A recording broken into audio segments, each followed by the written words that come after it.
सो बहुत टाइम से deferred tax पे वीडियो बनाने की रिक्वेस्ट आ रही थी मुझे अपने कमेंट सेक्शन में टेलीग्राम ग्रुप में। तो मैंने सोचा आज ये शुभ काम कर ही दिया जाए, इसलिए आज आपके लिए है डिफर्ड टैक्स। डिफर्ड टैक्स के बारे में हम बहुत ही ब्रीफ में समझेंगे, इससे आपको पूरी चीज वैसे तो समझ में आ जाएगी और आप अपने बुक्स ऑफ अकाउंट्स में इसका अच्छे से ट्रीटमेंट कर पाओगे।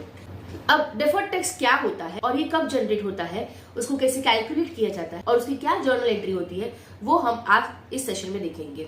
तो सबसे पहले है what is deferred tax. Deferred tax is difference between the tax expense and current tax. Tax expense और करंट टैक्स क्या होता है वो हम अब देखेंगे, लेकिन दोनों का जो डिफरेंस होता है वो डिफर्ड टैक्स होता है। वो डिफर्ड टैक्स असेट या डिफर्ड टैक्स लायबिलिटी हो सकता है, क्योंकि आपने ये सारे टर्म्स सुने हुए हैं इसलिए मैं आपको एडवांस में बता दे रही हूँ। लेकिन फिर भी देख लेते हैं टैक्स एक्सपेंस और करंट टैक्स क्या होता है। टैक्स एक्सपेंस वो होता है जो एज पर बुक्स होता है, मतलब हम अपने जब बुक्स ऑफ अकाउंट्स क्लोज करते हैं और फिर उस पर जो कंप्यूटेशन करके टैक्स कैलकुलेट करते हैं उसको बोलते हैं टैक्स एक्सपेंस। लेकिन इनकम टैक्स में आप मानते हो कि कुछ चीजों का अलाउंस मिलता है, कुछ चीजों का अलाउंस नहीं मिलता है। मतलब बुक्स ऑफ अकाउंट्स में हम लोगों ने उसका अलाउंस लिया है लेकिन इनकम टैक्स अलाउड नहीं कर रहा है, या फिर इनकम टैक्स अलाउड कर रहा है लेकिन हमने बुक्स ऑफ अकाउंट्स में नहीं लिया है, तो हम वो इनकम टैक्स में ले लेते हैं और उसकी वजह से हमारे प्रॉफिट में थोड़ा सा डिफरेंस आ जाता है। बुक्स ऑफ अकाउंट्स का प्रॉफिट और इनकम टैक्स का प्रॉफिट अलग अलग हो जाता है और उसकी वजह से टैक्स अमाउंट भी अलग अलग आता है। करेक्ट, क्योंकि अगर कंपनीज के हिसाब से देखा जाए तो 30% फ्लैट टैक्स रेट होता है उनका।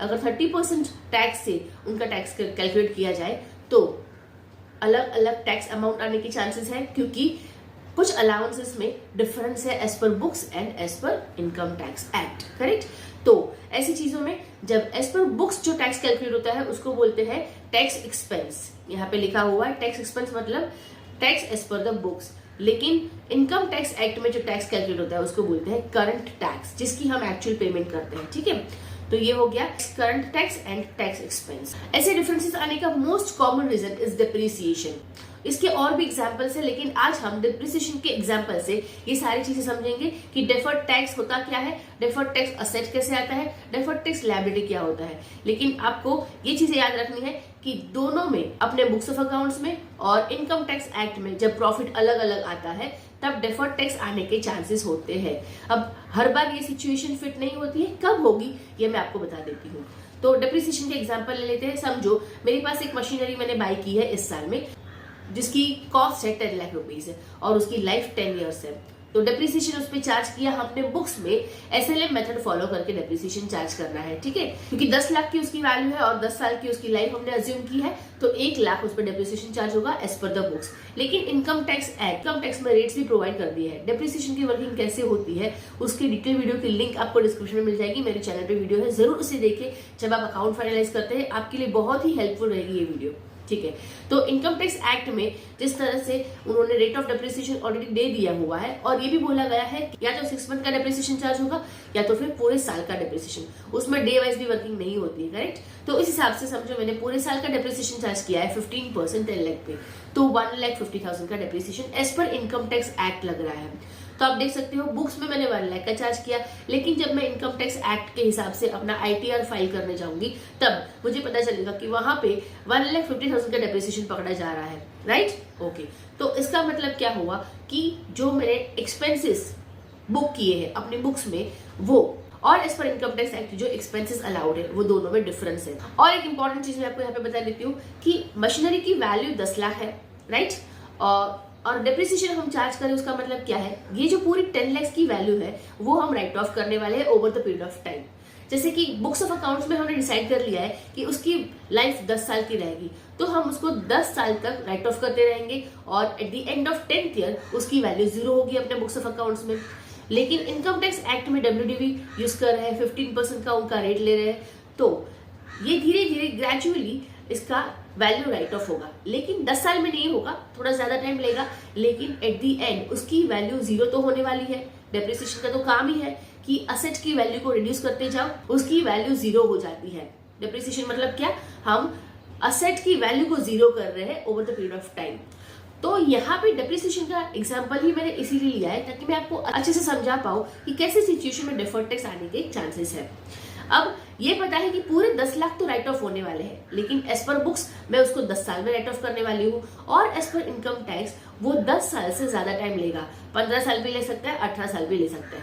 चलिए हम इसकी भी वर्किंग देख लेते हैं। उसके लिए देखिए यहाँ पे आप देख सकते हैं एज पर बुक्स मैंने जो डेप्रिसिएशन चार्ज किया है वो 10 साल में, यहाँ पे ये जो 10th ईयर है उसमें मैंने डेप्रिसिएशन चार्ज करके रख दिया है, ठीक है। लेकिन अगर आप यहाँ पे देखें तो 10th ईयर के एंड में as per books depreciation charge होने के बाद इसकी WDV 0 आ रही है, ठीक है, कुछ बैलेंस नहीं है। लेकिन अगर हम लोग as per income tax act देखेंगे तो उसमें 10th ईयर के एंड में अभी भी कुछ वैल्यू बची हुई है 1,96,000 की, जिसको और भी डेप्रिसिएशन करते जाएंगे और फिर आगे जाके डेप्रिसिएशन होते होते होते फिर यहाँ पे 0 वैल्यू होगी। उसका मतलब क्या है, हम 10 लाख जो असेट की वैल्यू है वो पूरा राइट ऑफ तो करने ही वाले हैं। बुक्स ऑफ अकाउंट में थोड़ा जल्दी कर रहे हैं और इनकम टैक्स एक्ट में थोड़ा और टाइम लेने वाले हैं, ठीक है। मतलब ये जो एक्सपेंस है वो फिक्स है कि वो क्लेम होने ही वाला है, लेकिन दोनों में ट्रीटमेंट अलग अलग हो रही है। तो ऐसी जो चीजें हैं वहां डिफर्ड टैक्स का जन्म होता है, ठीक है। अब इसकी वजह से प्रॉफिट पे क्या इफेक्ट पड़ेगा वो देख लेते हैं हम लोग। यहाँ पे देखिए, अगर प्रॉफिट बिफोर डेप्रिसिएशन सारे एक्सपेंसेस और इनकम मैंने कंसिडर करके जो प्रॉफिट मिला है वो बिफोर डेप्रिसिएशन 15 लाख है अगर, तो एज पर बुक्स अगर मैं 1 लाख रुपीज उसमें से माइनस करती हूँ तो मेरा प्रॉफिट 14 लाख हो जाएगा। लेकिन एज पर इनकम टैक्स मुझे डेप्रिसिएशन 1,50,000 लेना है, तो उसकी वजह से मेरा प्रॉफिट कम हो जाएगा as compare to books, that is 13,50,000। तो ये जो प्रॉफिट है बुक्स का वो है अकाउंटिंग प्रॉफिट, और जो इनकम टैक्स का प्रॉफिट है वो है टैक्स बेस, ठीक है। इसको क्या बोलते हैं, बुक्स ऑफ अकाउंट्स का जो प्रॉफिट मिलता है वो बोलता है अकाउंटिंग प्रॉफिट, और जो as per income tax act profit मिलता है उसको बोलते हैं टैक्स बेस, ठीक है। ओके, अब अगर उस पर tax at the rate of 30% calculate किया जाए तो बुक्स ऑफ अकाउंट्स के हिसाब से 4,20,000 का टैक्स आएगा, लेकिन इनकम टैक्स एक्ट में 4,05,000 का टैक्स आएगा। और उसके भी वर्ड्स है tax expense and current tax, जो मैंने अभी आपको बताए थे। बुक्स ऑफ अकाउंट्स का जो टैक्स मिलता है वो होता है टैक्स एक्सपेंस, और as per income tax act जो टैक्स मिलता है वो होता है करंट टैक्स, जो हम एक्चुअल में पे करने वाले हैं, ठीक है, to the income tax department. तो एज पर बुक्स हमारा 4,20,000 का टैक्स है, लेकिन इनकम टैक्स के हिसाब से हमें जो पे करना है वो सिर्फ 4,05,000 ही है। तो चलिए इसकी एंट्री देख लेते हैं। हमारी एंट्री हो जाएगी यहाँ पे टैक्स एक्सपेंस अकाउंट डेबिट 4,20,000, जो बुक्स ऑफ अकाउंट्स का टैक्स है वो हमारा एक्चुअल एक्सपेंस है, तो 4,20,000। लेकिन हम पेमेंट कितना करने वाले हैं, जो हमारा करंट टैक्स है, जो as per income tax act आ रहा है उतना ही पेमेंट करना है, उससे ज्यादा तो हम पेमेंट नहीं करेंगे। इनकम टैक्स एक्ट में जितना कैलकुलेट होगा उतना पे करेंगे। और फिर यहाँ पे कितना डिफरेंस आ रहा है, 15,000 का जो डिफरेंस है वो हो जाएगा हमारा डिफर्ड टैक्स, ठीक है। ये है हमारा डिफर्ड टैक्स, लेकिन ये डिफर्ड टैक्स असेट हो सकता है या फिर डिफर्ड टैक्स लायबिलिटी हो सकता है। अब इसको ही देख लेते हैं अमाउंट को ही। ये जो 4,20,000 का जो अमाउंट है वो as per books of accounts है, जो हम पे नहीं करने वाले हैं, लेकिन हमारी एक्चुअल टैक्स लायबिलिटी तो इतनी है। और as per income tax act 4,05,000 tax पे कर रहे हैं, जो बुक्स से कम है, ठीक है। तो फ्यूचर में कहीं ना कहीं इसको एडजस्ट होना ही है। जैसे मैंने डेप्रिसिएशन का आपको बताया था कि आज हम डेप्रिसिएशन पे अगर देखें तो यहाँ पे बुक्स के हिसाब से डेप्रिसिएशन 1 लाख है, लेकिन as per income tax act 1,50,000 है, राइट। सिमिलरली नेक्स्ट ईयर में भी ऐसे ही हो रहा है, डेप्रिसिएशन बुक्स में 1 लाख है लेकिन इनकम टैक्स में ज्यादा है। तो ये 3 साल तक अगर आप देखेंगे ना तो यहाँ पे आपको depreciation as per income tax act ज्यादा दिखेगा as compare to books, right. लेकिन अब इस साल से अगर आप देखेंगे तो depreciation as per books 1 lakh है, लेकिन as per income tax act 92,000 है, मतलब वहां पे 1 लाख से कम हुआ है।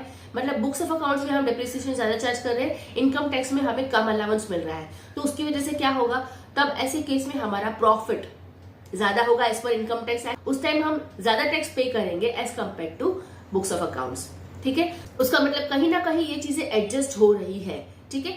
इन शॉर्ट ये पूरे 10 लाख राइट ऑफ होने वाले हैं। बुक्स ऑफ अकाउंट्स में हम थोड़ा जल्दी कर रहे हैं, जो इनकम टैक्स एक्ट में धीरे धीरे होगा, तो उसका डेफिनेटली इफेक्ट प्रॉफिट पे पड़ेगा और उसकी वजह से उसका इफेक्ट टैक्स पे पड़ेगा।